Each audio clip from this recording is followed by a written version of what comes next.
All right, welcome to the Creation to Cash Flow podcast. On this podcast, we help creators and entrepreneurs improve their mindset and help you guys achieve financial freedom. Michelle, that just rolled off the tongue. I didn't pre-rehearse that, but like we said last time, it might just be time to change the title sequence a little. We're designed to help you guys with your mindset and help you make more money, whether you're an entrepreneur or a content creator. So why don't we start acting like it? What do you think, Michelle? And how you feeling? That was so beautifully said. And that is exactly what our podcast does. I'm just mind blown because I'm like, whoa, I was not expecting that. But yes, I think that it's time. That is our new motto because that is exactly what we do. We've grown. We've grown into ourselves on this 89th week straight, sharing our knowledge and advice and expertise with you guys. So, shall we dive in? Let's dive.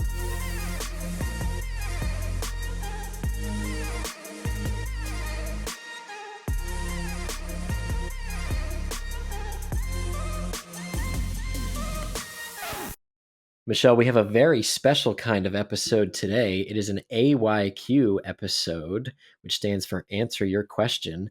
While I'm pulling up the question, Michelle, can you break down for everyone what that kind of episode is and how maybe someone else could participate? Yeah, so on our website, creationtocashflow.com, there is a section where you can leave up to, I believe it's 120 seconds long of a question, or you can tell us something, anything you want. If you do want to ask a question and want us to potentially make a podcast episode about that question, whole episode dedicated to you, give us your name. You can even say where you're from and just ask us a question. Like, we're here to answer your questions. So AYQ, answer your question. So literally, like, don't hold back. Ask us a question. No question is a stupid question. And a lot of these things, especially mindset related, are exactly what we want to talk about. We want to talk about things that you guys want to hear because we do this for you. Thank you, Michelle. That was so beautifully said. Also, if you guys record one and then you mess something up and now you're embarrassed, just record another and send it in. It's no big deal. We don't mind that. I know that some people might have a fear of like, oh God, what if I don't get the voice memo right and they play it on the podcast? Submit more than one if you need. Submit as many as it takes until you feel like you got it right. Because again, we do that for you guys. We don't run ads on this show. 89 episodes in, never run an ad. All we ask is that you guys participate and help us grow the show. So do your homework. Give us a rating. And Michelle, I know we've been working on something big behind the scenes for everyone, but I don't think everyone's ready for it yet because we have so many people that love this show, but we don't have that many 5-star ratings on Spotify and Apple Music. So, Michelle, what do you think if we kind of made a challenge?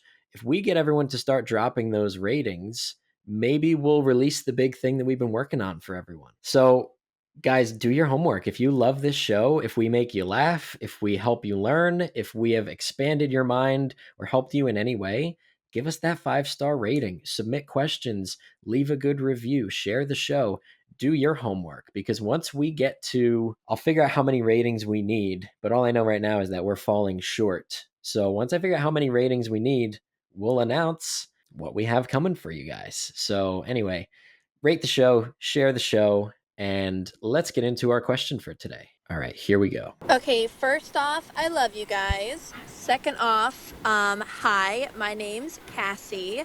I am a registered nurse in Charleston, South Carolina, and I am currently thinking of leaving my full-time gig to pursue TikTok shop, UGC, entrepreneurship, social media, you name it. I'm to the point where the last 2 months I have created more income than I bring home from my nursing job.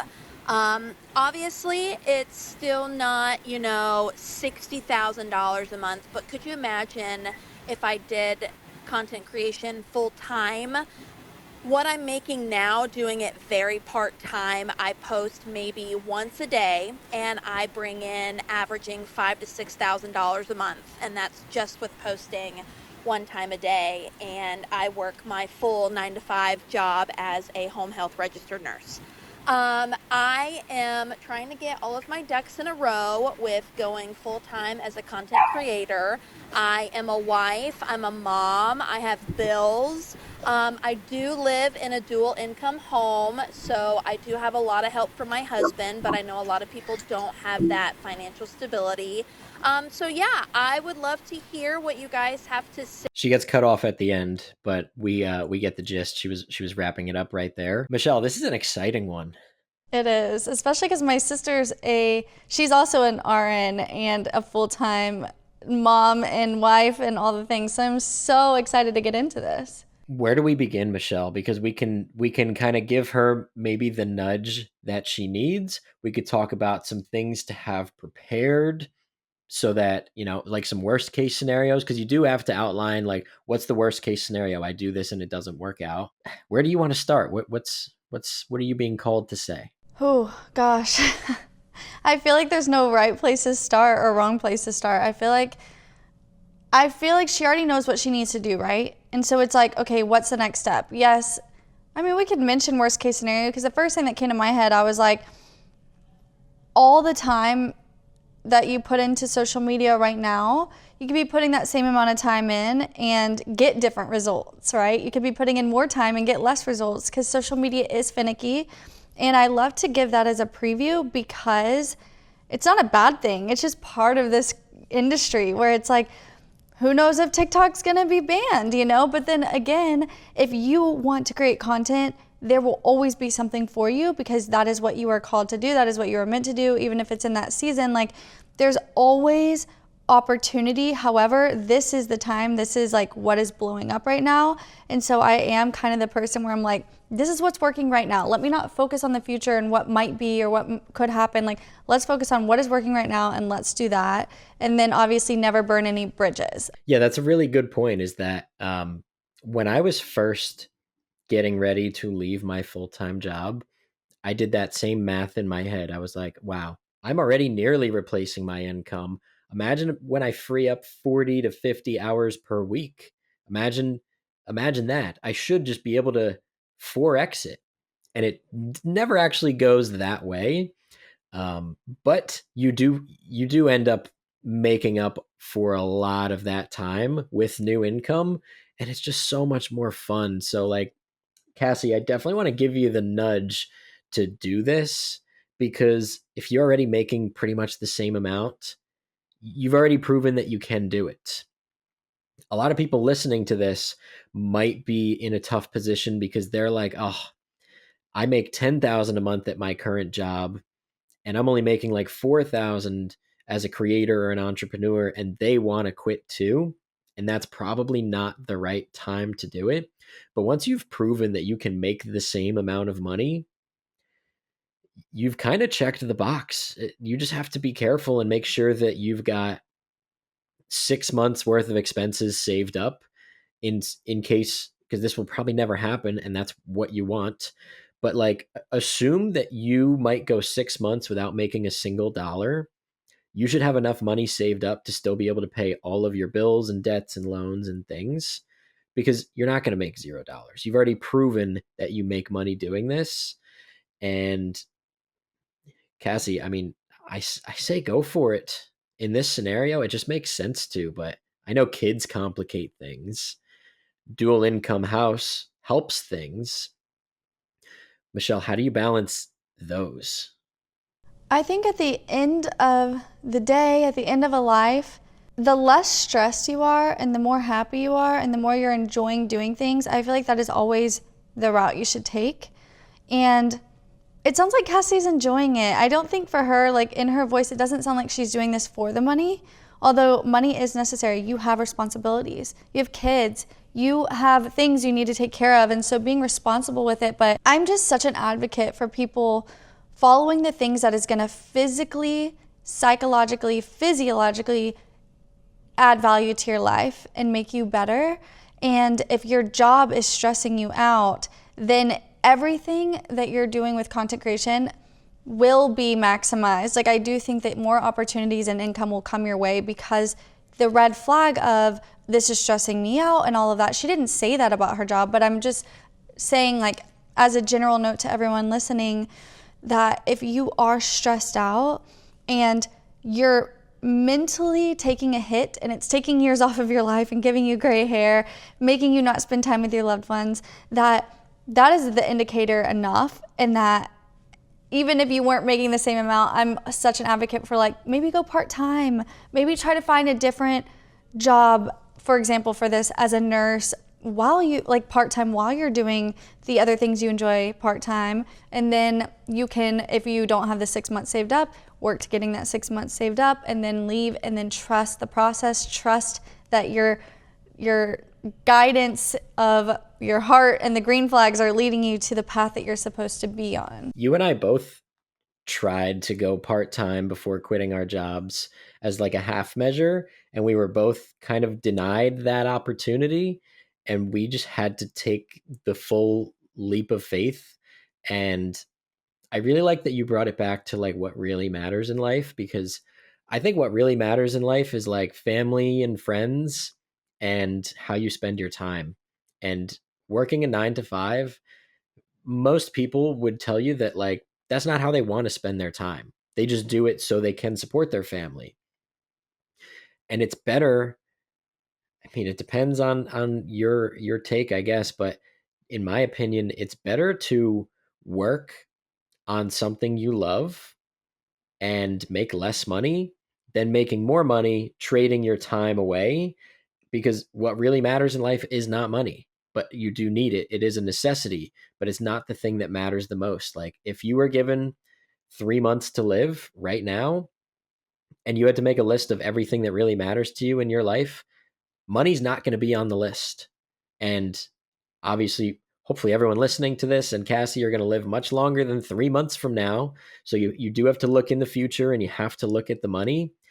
But when you look back on your life, one day you're not going to be alive, and you might be facing the music of, here's how I lived my life. Were you too conservative and you stuck in the job because you felt like you had to get by? Or at some point, did you just take a risk and have some fun? And that's what life is really about. Yeah, and I know we've had these conversations several times.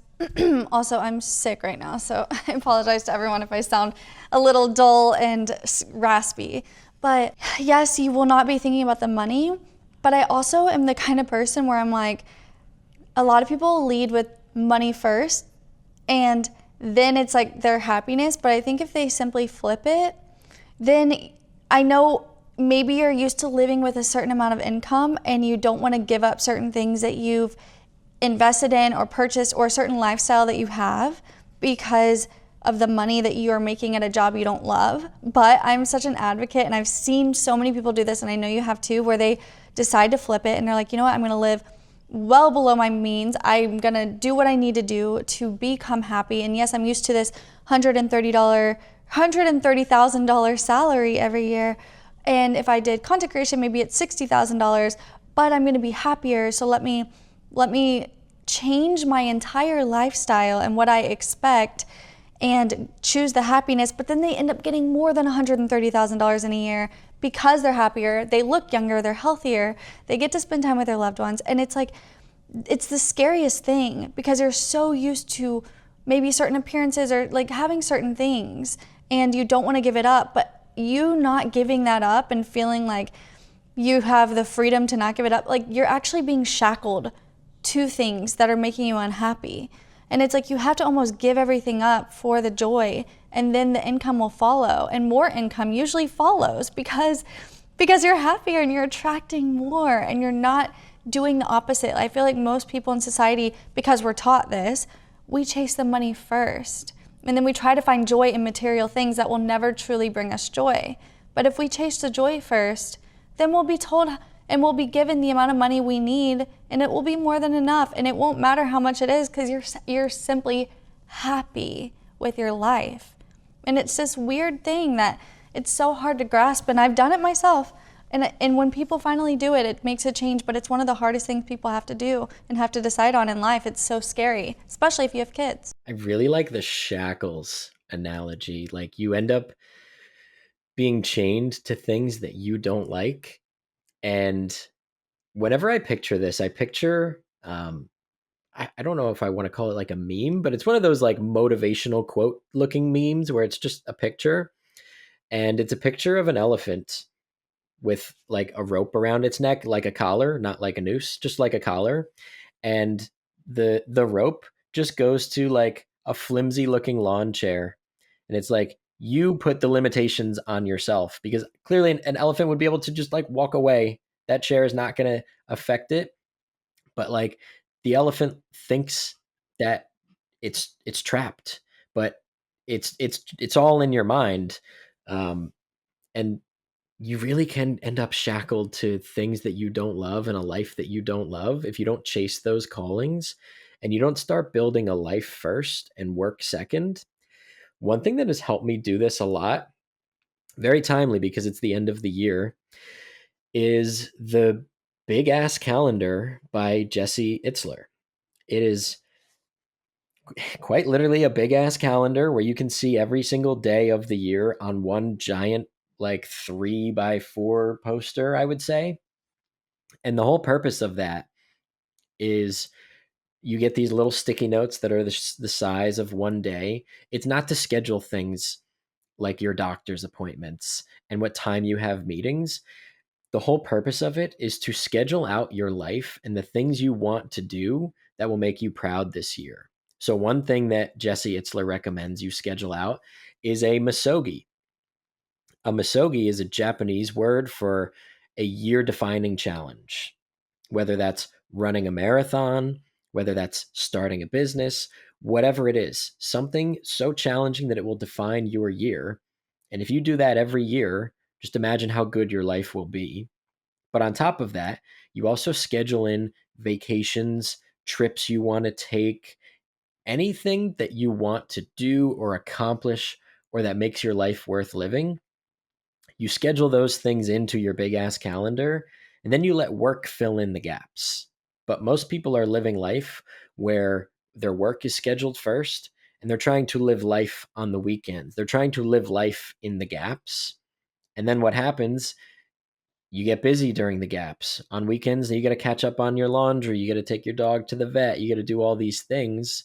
But if you start planning and living life first, work second, and you can still make the money work, even if you have to live below your means, like Michelle said, that's how you end up with a beautiful life. Yeah, and also, I think it's important to mention how realistic expectations too, whenever you see like the money coming in and everything, like just having the realistic expectation of it's not going to always be this way, and having your mindset right too, which I think is kind of in relation to the big ass calendar. Is that what it's called? The big ass calendar? Yeah. Because whenever you also schedule in time for your mindset, which everybody listening to this is obviously doing that because this is what this is for, but it's like you have to not let the down days get you down whenever you're doing anything entrepreneurial or creative, and scheduling in time to check in with your mind, refresh your mind, just like a guitar needs tuning basically daily. You could tune a guitar and the next day, depending on the weather, like if it's cold in your home, the strings will be out of tune and you have to tune it. You have to tune your mindset too, especially as a creator, because you get self-defeating thoughts. Even if you're the best creator in the world and you have millions of followers, you still get this. The top actors still get this. Like people still get this. And so it's like you have to get that under control. And I think that's even more important than the 6 months in savings. I think that's even more important. I think that's the most important thing, is getting your mindset right first. So you can stay in that full-time job until your mindset's right and maybe your bank account looks right, and then you can make decisions. But the great thing about that is, say that you're gonna spend 6 months getting 6 months of savings in a savings account, you have an end date. So you're already gonna be happier because you already see a light at the end of the tunnel, and you know that there's something better coming and you have something to look forward to. So use a calendar like that as well for like daily mindset things, putting things in your head that are gonna add value to you, and also making sure that you're seeing that there's more to come if you're in a state where you're not happy and you're debating on quitting, but you haven't yet even like made a plan to do so. You mentioned something that I want to unpack much further, and it's like if you focus on your mindset first, you're not going to operate your business from a point of scarcity, because you might have the 6 months expenses saved up, but as you start to maybe see that dwindle, like maybe your first month is a little bit slower and you get a pull from that a little bit, you're already going to take on such a scarcity mindset. And when you're trying to build a business, whether you're a creator or an entrepreneur, from scarcity mindset, now you start taking on work that's not in alignment with you, and it stops being fun. You stop getting paid what you know you bring to the table, and you start coming from a place of disparity when trying to land new clients and negotiate new deals. And it ends up hurting you really, really badly, because you end up devaluing yourself. Like if you got $1,000 potential client on the line, but you're in a scarce place, and that client's like, hey, our budget for this is around $500. You're not going to try and negotiate the 1,000 that you deserve and you know you're capable of getting. You're going to take it for $500, and you're going to actually end up making less money because of how scarce your mindset is. So Michelle, you're right. Mindset is going to be everything. How can someone who, let's say she goes through with this end of the year, because we're recording this December 11th. So let's say end of the year is her last day. How can she walk into this new year? What does she need to do to work on her mindset? I highly recommend the daily. Your 5 minute journal. No, a lot of people do 5 minute journal. I prefer the 6 minute diary. I like it better. Something like that. If you like the 5 minute journal, do that. But there's a few things. You have to start with that. No grabbing your phone. Listen to Nick's advice. He could tell you because he's so passionate about it. But I think starting your day right, every day counts. Like you have to. You don't have a job to go to. You don't have this very fake, it's an illusion of a security net, but like you don't have that. And you have to make extra money. Say you make $60K, say you make $100,000 at your job. If you make $100,000 with your business, you have to make at least like $130,000 because of taxes, and then there's healthcare that you have to do if your spouse or significant other doesn't have that provided for you. So like the thing is, you have to do more than what you're probably used to, and you can't do the bare minimum. You have to show up with excellence every day in the way that you show up. And so starting each day with a journal and getting your thoughts out is going to help you align for each day. And I'm talking about Monday through Sunday, every day. And yes, you could take a day off, but I'm saying like do it intentionally. Don't do it because you're feeling burnt out. Don't do it because your like mindset is lacking, or you're feeling desperate, or you're feeling any kind of like turmoil in your soul, and that's how you'll have success. And so I think starting your day with that 6 minute diary, 5 minute journal, or any others that you really enjoy. And then Nick, give your morning, because I think it's all about the morning. I think it's all about the way you start each day intentionally. You have to move your phone charger away from your bed. You have to do it, because when you first leave a full-time job and you're like, oh my God, I'm going to free up 40 hours per week. This is going to be amazing. I promise you are not going to free up 40 hours per week. You're going to free up like 25, maybe 30 hours per week, because things are going to happen that you do not anticipate. You're going to be like, all right, well, I've been waking up at 6 a.m. every day for the last 3 years. I'm going to start sleeping in until like 8. And now, boom, you just lost right there 10 hours of the time you were planning to get back. And I don't think there's anything wrong with that. But you're not going to have as much time as you think you do. So you're going to have to do some offensive mindset work and some defensive mindset work. The offensive stuff is like Michelle said.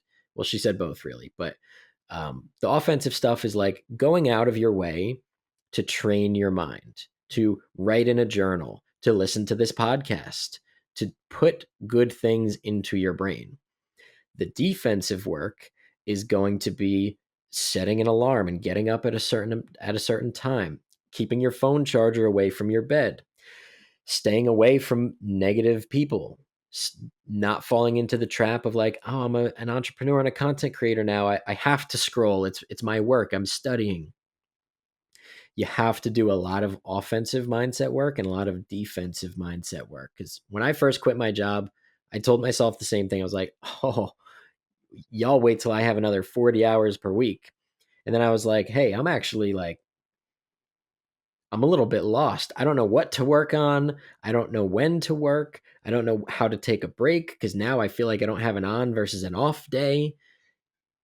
And it ended up being not as easy as I thought. It took me probably 3 months to figure out, like, okay, like, here's my new gym schedule. Here's what time I'm going to work. Monday nights, I do this. Tuesday mornings, I do this. It takes a lot of time to figure out your flow. Yeah, and give yourself grace for that, but also try to think about a flow before you quit. And that's the thing too, is like set a schedule. No one's holding you accountable. You are in control of every aspect of your schedule. Obviously, if you have kids, that changes a little bit, but the thing is, that's a great thing if you're disciplined, proactive, and you're playing offense and defense. It is a great thing. If you're not there yet, I think that's even more important than the 6-month thing. Again, I think that the way you show up every day, the way you hold yourself accountable, the way you don't be hard on yourself. Don't compare yourself to any other creator. You have your own journey, your own path.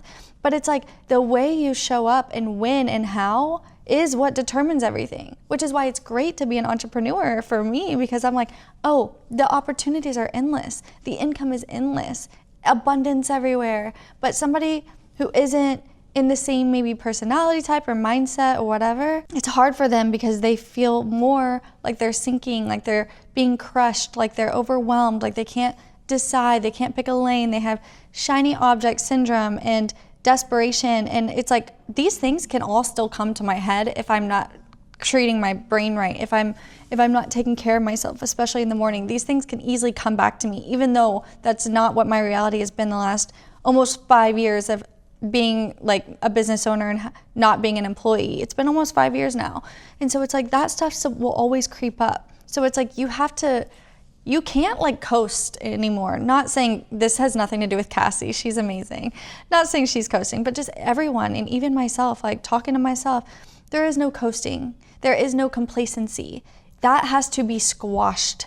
And you have to have a big enough why to squash that daily. I'm so fired up. I want to go get a job so I could quit because that was really motivational. You're right, though. No one's going to help. No one's going to help. No one's going to hold you accountable. There is no assistance. You have to parent yourself, and you got to parent your kids now. And it's a lot. It is a lot to do. It's going to feel very overwhelming at first, but it can be done. And there's a Jeff Bezos quote. I'm not going to be able to say it word for word, but I could give you the gist of it. And it gets me very fired up and excited. And it's essentially around the fact that being an employee is like playing baseball, where you're up to bat. And in the absolute best case scenario, everything is designed for you perfectly. The most runs you can get in an at bat is 4, right? You could hit a grand slam if the bases are loaded perfectly for you. But as a business owner, there is no cap. There is no limit. One single swing of the bat as a business owner, you can get 1,000 runs and forever change the sport. And I think that is so exciting because at a regular job, there is a cap to, no matter, you could be the best in the world, there is a cap to how much money you can make at a time. As a business owner, there is not. There is unlimited potential. You can make one little decision that forever changes your life, that makes you $100,000 in a month, that makes you $2 million in a year. You could sell your business one day. There's just so much upside. But the downside and the reason it doesn't work out for a lot of people is because it's hard to be in charge of your own schedule and your own life, and your health and fitness become very, very, very important too. Yeah, and I see a lot of people that like become entrepreneurs, and a lot of them, it's so crazy how health and physical fitness and all of that is so directly tied to the success. And it's not because you have to be that to be successful. No, it's because the things that they're choosing to do with their time, they're not laying around scrolling on social media. So it goes just back to self-discipline, and it's so freeing. It's so freeing, and it's so exciting, and it's beautiful, and you have to be ready for it. or you're just gonna feel like this isn't for you, which is such a lie. Everybody is capable of doing this. Every single person, especially Cassie. So it's like you have to make the decision, and you have to believe in yourself and have that confidence daily. And that confidence comes from the morning routine, the decisions of what you're putting in your head, what you're listening to, what you're reading, what you're watching, what you're doing with the silence. What are you thinking in silence? Where's your head at? And it's very amazing the things that are possible with just the most simple habits. Your flaws will manifest in every area of your business. And I was not quite ready when I quit my job for that to become so visible.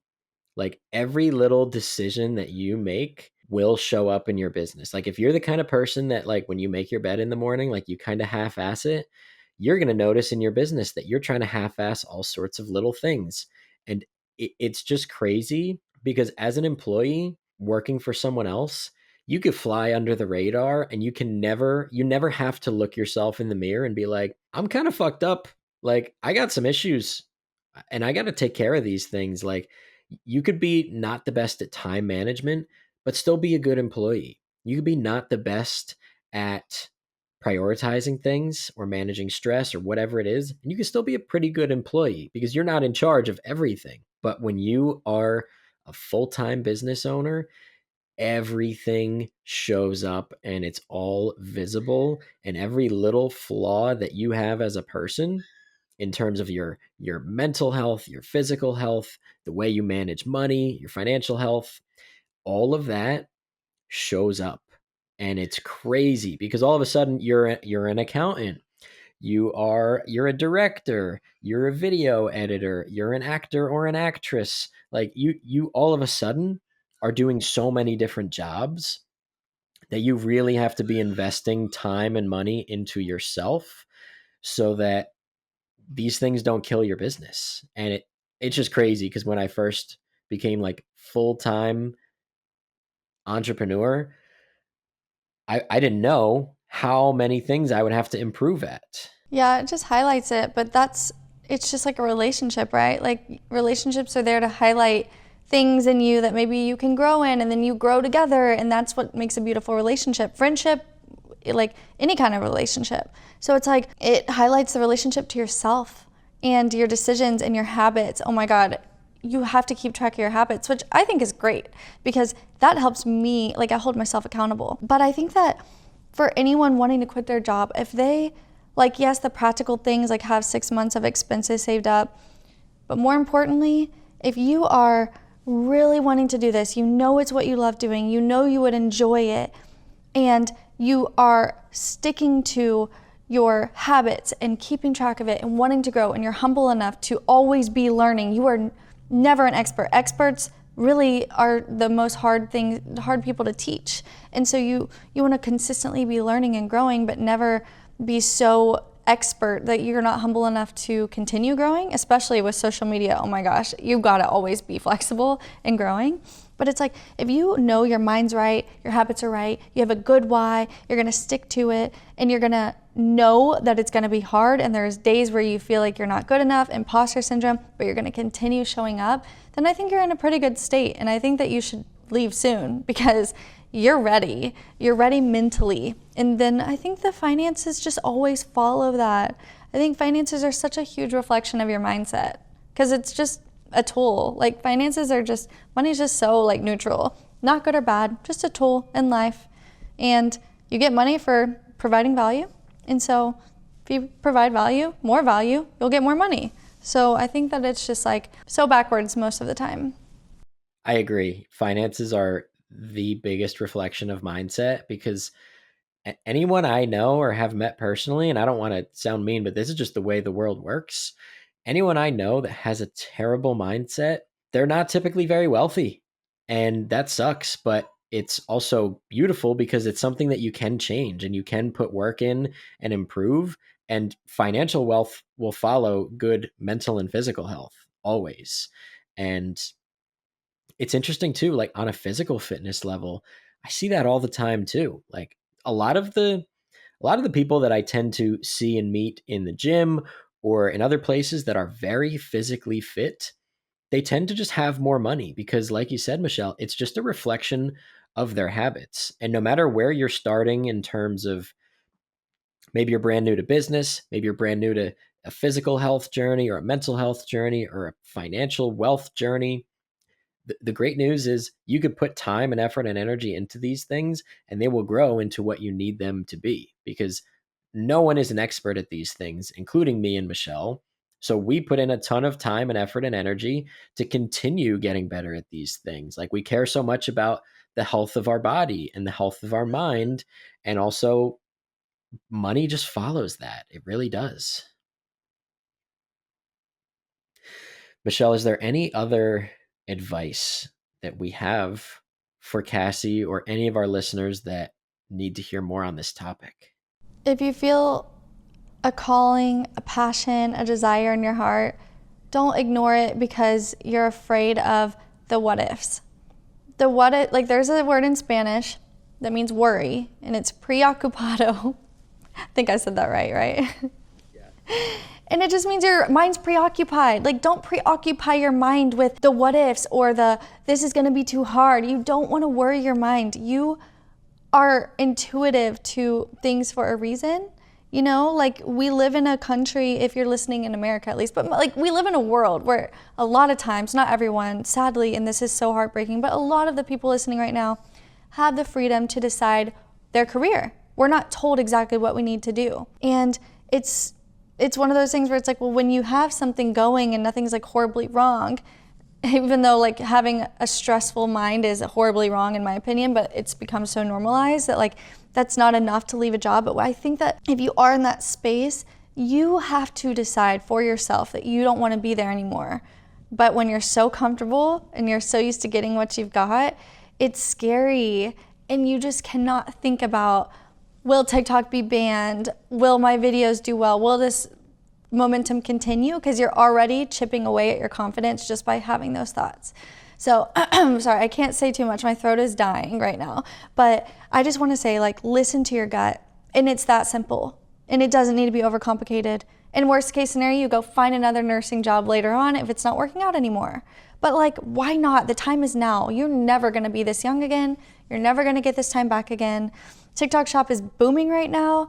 If that's what you're doing, it's cool that any person can just make money right now just by posting simple videos online. So why not just spend that time now and be part of the group of people that started this whole new era in life? You know, like, you could be part of that if you don't have fear take over your decision making. That's well said. I'll let you off the hook so you don't have to say much more, because you powered through that perfectly. And you kind of hinted at like the fact that like your quality of work will also go down at your job too, like when you're no longer committed to that. And that's a really strong sign that it's time to leave. That was what happened for me. Like, I would just sit there and daydream all day. Like, my quality of work at the end of my civil engineering career was absolutely terrible. And that was part of the sign that it was time to leave. Like, I couldn't even bring myself to do that work because I knew I was just meant to do more. And that was a sign that I was ready. And I think all of the signs are saying, Cassie, you are ready. And you're going to have all sorts of challenges and problems on this journey, but it feels like you're ready. And the fact that it's a dual income household, that really helps. That really can help, so that you and your family, you guys can all lean on each other. But this is a topic that I love discussing, because I wish when I was trying to quit my job, there were more resources out there to just give me the little nudge, like just to hear the things like this that I know are true, but to hear it from people that have lived it. I wish I was able to find more of that. So if you're listening to this, maybe it's not your time to quit the job yet. Save this episode. That doesn't do anything for us, but save it. Hit the little bookmark button so you can return to it when the time is right, because you don't know when that time is coming. But because you listened to this episode, you'll at least be able to see it coming, and you'll probably want to return to this. Also, can I say, even if you don't have a job, I know a lot of people are full-time creators that are listening to this. I also just want to say, It might even just be what you're focusing on that you need to change as well. The amount of times I've pivoted on my journey as a business owner the last 5 years it's just insane. The amount of things I've been doing differently, even throughout the year, things I've focused on, my path, like I always want to continue doing because I've done things in the past where I don't enjoy them, but I do them anyway because I was like worried about leaving money on the table, or I was a younger business owner, so I like wanted to take all the money I could get. It is never worth it. So if you're doing something right now and you're like, you know what, I actually want to try this path, do it now. Be fast with it. Fail fast if it's not what you're meant to do. But like if you want to do it, if you have that desire, it is there for a reason. Pivot a little. Pivot. Even if you're like on TikTok Shop right now and you don't want to be anymore, pivot. Like you never should just stay in something because of the money ever, especially as an entrepreneur. Like trust me, done that, been there, horrible decision. The faster you leave what's making you unhappy, the faster you can be happy again and make more money. I love it. That's an amazing note to end on. If you guys listened to this show and you made it all the way to here and you enjoyed it, go give us a rating. Go give us that 5-star rating and that good review, because like I hinted at earlier, we have been working on something very special for you guys, but we need your help. We need to grow the show. We need to get it in front of more people, and that is the best way you can support us. So go give it that 5-star rating and leave a nice review. If you've been meaning to do it, now is the time. The pressure is going to be on you. And if you really enjoyed this AYQ episode, just know that you can have one too. Go to creation2cashflow.com. That's creation2to cashflow.com. Leave us a 90-second voice memo where you tell us your name, where you're from, and your question or your problem, and we're going to help you get in the right mindset and give you some practical action steps to solve it. Check out all of our social media content at Creation to Cashflow on pretty much all the social media channels. Check out Michelle's social media at Michelle JH. That's Michelle with 2 L's, 4 E's, JH. And you can check me out at Get Ahead with Nick on all the same places. And that's all we got for today. We love you guys, and thanks for listening.